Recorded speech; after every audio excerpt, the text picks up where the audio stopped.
You know what's better than finding out that you played a cheater?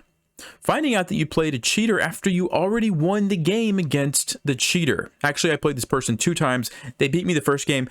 They almost beat me the second game, but I swindled them with a very nice trick, which I will show you in just a moment. You can see Psych054, the account has been closed for fair play. Let's take a look at how I beat the cheater in a 5-minute game. So here we go. Opening is nothing really special. A little bit of a weird move, Queen A5, played a few weird moves, but I didn't suspect anything really.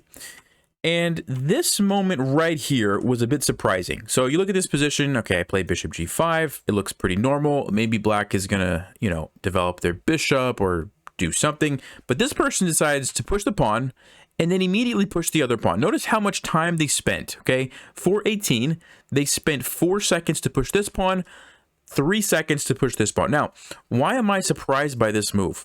This one, of course, is pretty obvious. You attack the knight, I move the knight. But to immediately play c4, I was like, whoa, it's a free pawn because my bishop's defended, right?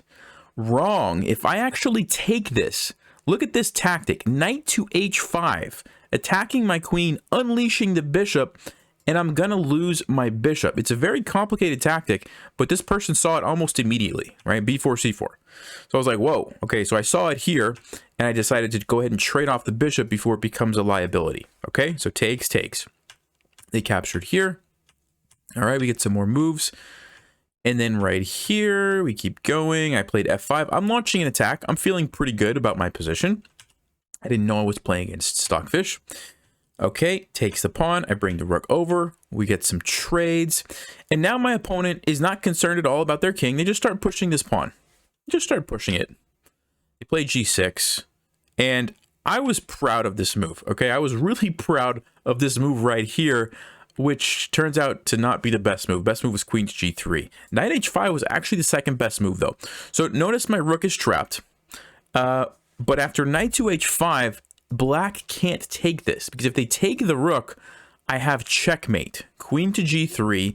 The bishop could block, I just take it, and if the king moves over, I have checkmate in the corner. All right, so that was a pretty nice find, in my opinion. And also, if the pawn takes this knight, well, then I can take here with my rook, and black is having a hard time stopping this, right? They could play f5, but then I'm going to en passant it, or I guess even queen g3 check leads to a faster checkmate. The point is, black is in trouble, right? You can see the eval bar over there.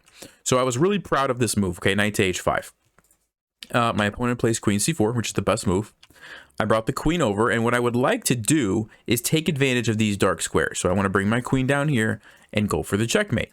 Now, opponent plays queen takes c2, knight to f6 check, takes, and I thought I was going to have some tactics here, but my opponent just placed king to h8 and rook to g8. It looks like everything is defended. I would like to be able to take this and then deliver checkmate with the rook, but the pawn is covering that. I don't have time to go down here because black has a couple of different moves. The most obvious is g5, and now the queen is involved to defend, and I don't really have anything. So I decided to try to do some tricks along the e-file. My opponent plays b3, plays b2, and here is where I tricked the cheater. Rook goes down to e8. Now, why would I go there? I'm just going to lose my rooks, right? That's the first trick. If he takes, I take. He takes, the rook is no longer defending, and I have checkmate on g7. Now, my opponent played the move rook to b8. And if you'd like to pause, what did I play here? That's correct. Queen to g7 is actually checkmate because the rook is no longer defending that square because it's pinned. So this is a really fascinating setup here that my opponent did not see. So I guess the engine was turned off here, which makes sense. They're totally winning. But they needed to take the rook first. Then when I take, they play queen c1 check, which also attacks my queen, and now I'm just in trouble, right? If I take here, black takes, gets a new queen. If I don't take and I try to move, also just takes my queen. I have nothing, no pieces left, and it's a lost position. So that's what should have happened.